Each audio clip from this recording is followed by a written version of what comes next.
E aí pessoal, tudo bem com vocês? Espero que sim, espero que estejam todos bem.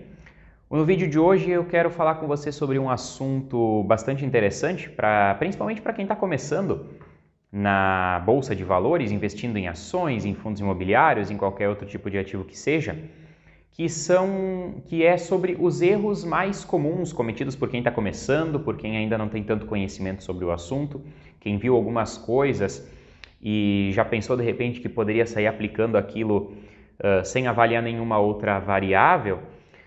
E esses erros são mais comuns do que a gente imagina. Muitas pessoas acabam cometendo esses enganos. E eu trouxe aqui para vocês 6, na verdade, né? Existem mais, com certeza. Existem alguns que a gente nem imagina que as pessoas às vezes podem cometer. Mas eu trouxe 6 aqui que eu acredito que são os principais, e se algum dos principais ficou fora, vocês podem talvez deixar nos comentários depois. E vamos para os principais erros a partir de agora. Bom pessoal, primeiro erro muito cometido por quem está começando, que é avaliar um ativo, comprar, escolher um ativo apenas pelo preço da ação. Como assim? O que eu quero dizer com isso? Eu quero dizer o seguinte, imaginem que vocês estão avaliando ali para comprar, se tornarem sócios de uma empresa do setor de energia elétrica. Mas se eu for avaliar empresas do setor de energia elétrica, eu vou encontrar ações com diferentes preços dessas diferentes empresas que são concorrentes. Porém, o preço sozinho de uma ação não quer dizer nada sobre o negócio. Existem diversas outras características que precisam ser avaliadas. Por exemplo, se eu tenho um preço, essa empresa também ela gera algum lucro.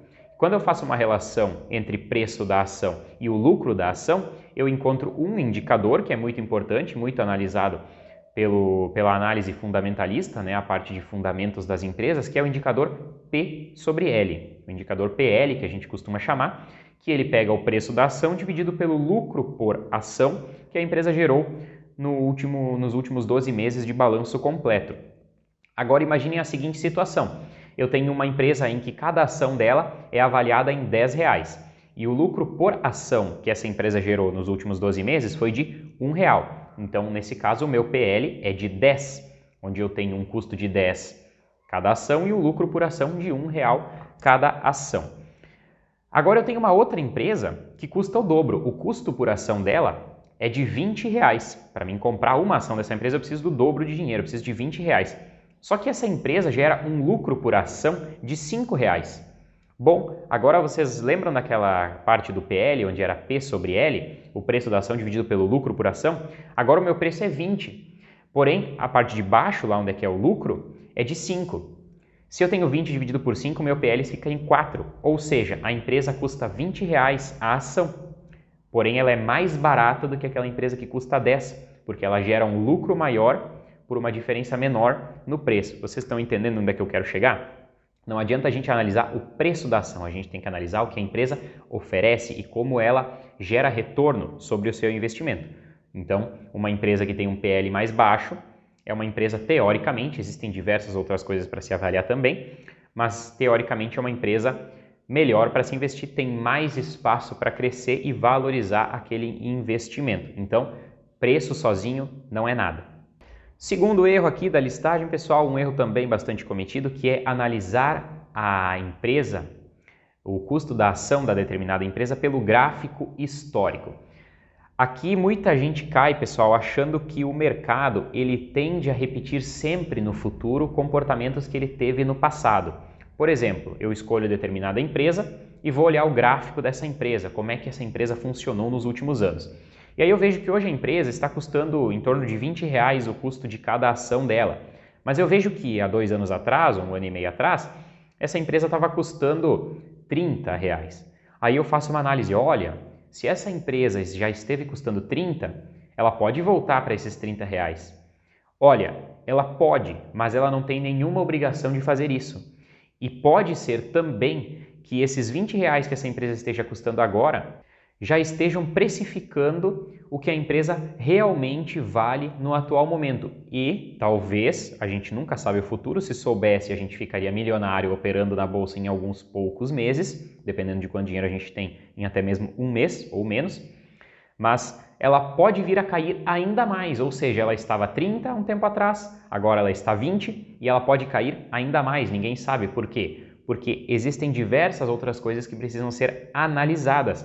A empresa valia 30 naquela época porque talvez as pessoas acreditavam e confiavam que ela geraria grandes resultados. E a empresa pode ter trazido decepções nos seus balanços.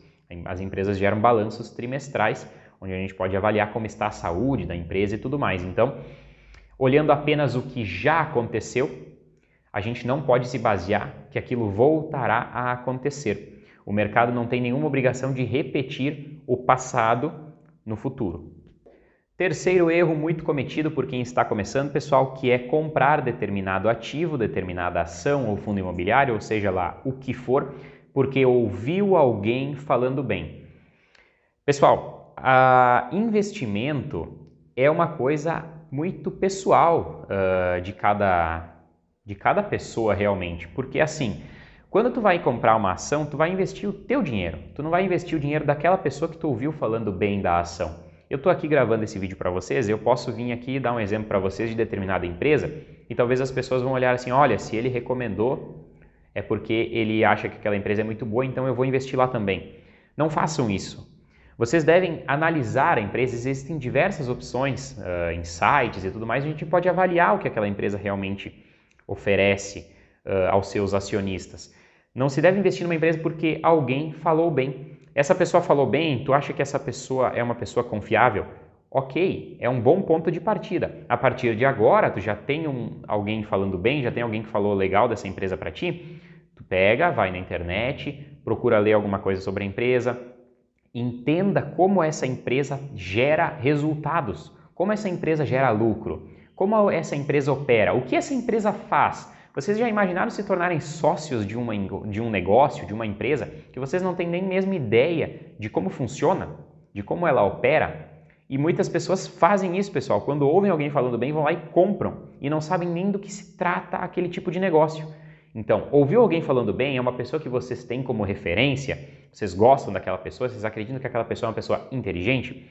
Muito bem, essa pessoa falou da empresa, agora vocês vão lá na internet, procurem saber o que essa empresa faz, estudem sobre a empresa, vejam os números dela, é muito importante, números são tudo praticamente em um negócio, e vejam se compensa o investimento. Tá? Agora, simplesmente porque a pessoa falou, vocês abrirem o home broker, ir lá e comprar aquela ação, não recomendo, é um erro muito grande. Quarto erro muito cometido, pessoal, comprar determinado ativo, nesse caso determinada empresa ou mesmo fundo imobiliário, porque o dividend yield é alto, olhando apenas para esse indicador. Esse erro também é péssimo, pessoal. Existem muitas coisas escondidas por trás de um dividend yield alto. Às vezes, quando a gente olha lá o dividend yield, ele é avaliado nos últimos 12 meses da empresa, no balanço dos últimos 12 meses. Eles pegam lá, por exemplo, a cotação da empresa em determinado momento e olham o dividend yield que ela distribuiu durante os últimos 12 meses e aí a gente tem um percentual em relação ao preço que se paga pela ação e quanto ela distribui de proventos. Mas imagine uma empresa que estava muito mal de saúde fiscal, por exemplo, ela tinha dívidas e tudo mais.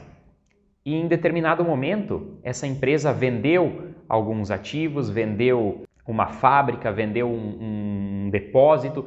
Esse dinheiro entra no caixa da empresa, a gente chama de não recorrente, é um evento não recorrente. Ela não vai ter galpões, depósitos, fábricas para vender todo ano ou a todo momento. Ela precisa gerar lucro com o funcionamento, com as suas operações, não é vendendo o capital que essa empresa possui.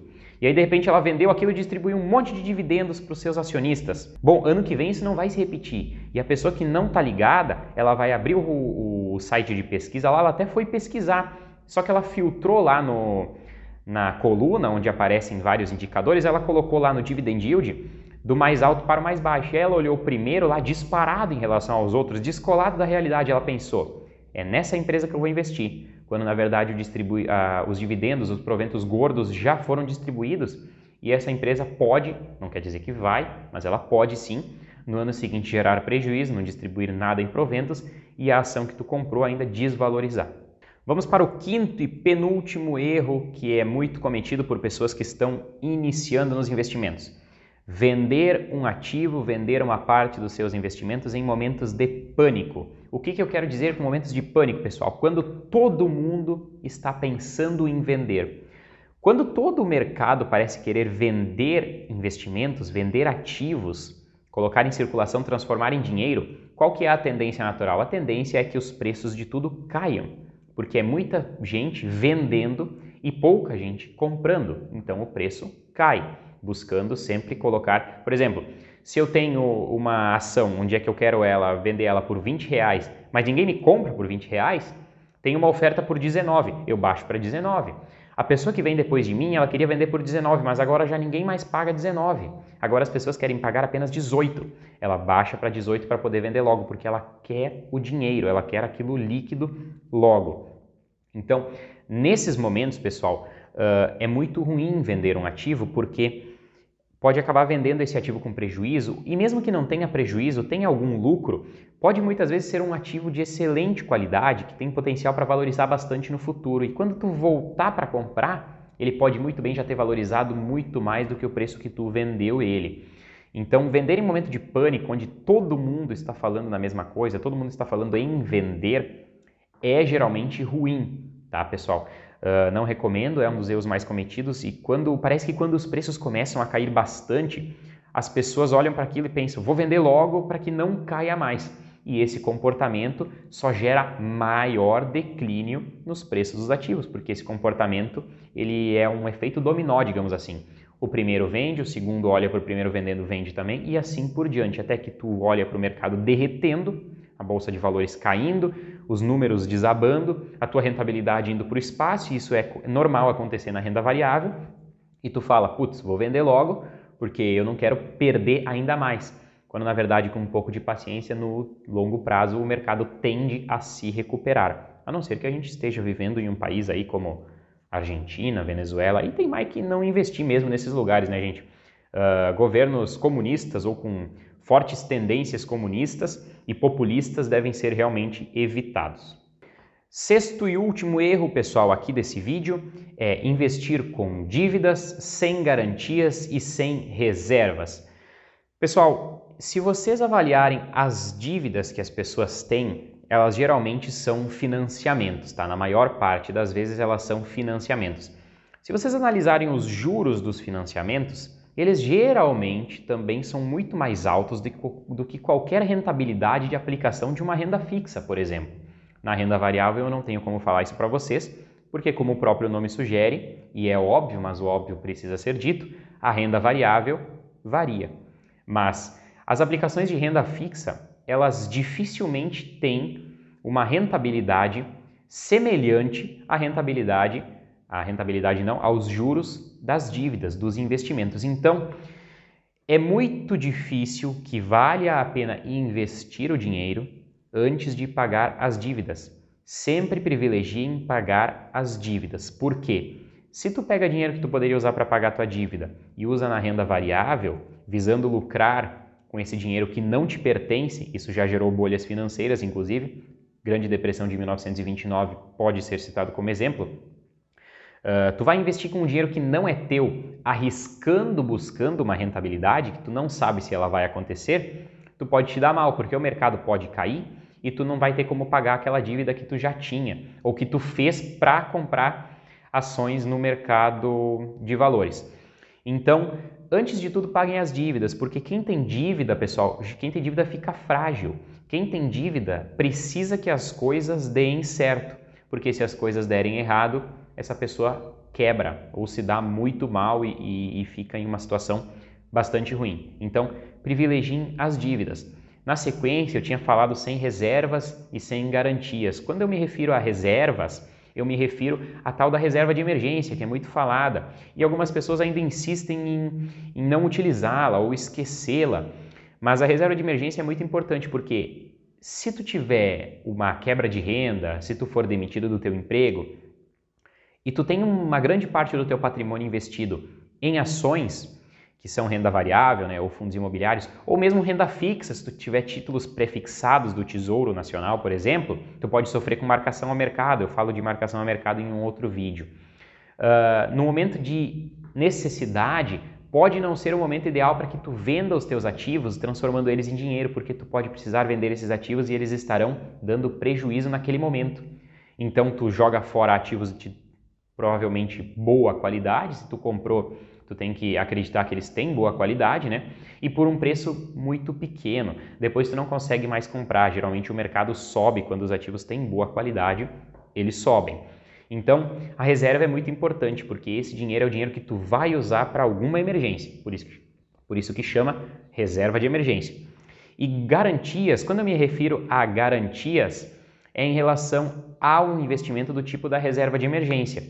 Onde é que tu vai aplicar a tua reserva de emergência? Em um local onde ela é garantida a qualquer momento. Tu não pode aplicar a tua reserva de emergência em um local onde tu não sabe quanto ela vai valer amanhã. Essa reserva precisa te garantir que ela vai funcionar. Então, pessoal, esses são os 6 principais erros aí. Existem outros com certeza, inclusive deixe nos comentários, por favor. Mas para o vídeo foram os que eu escolhi. Espero que tenham gostado do vídeo, deixem o seu comentário, deixem o gostei. Me sigam no Instagram eu produzo um conteúdo bem interessante também. Acredito que quem está procurando economia e investimentos deve gostar. É @GabrielHubert1, tem o número 1 no final. E até o próximo vídeo, pessoal. Um abração para todos aí.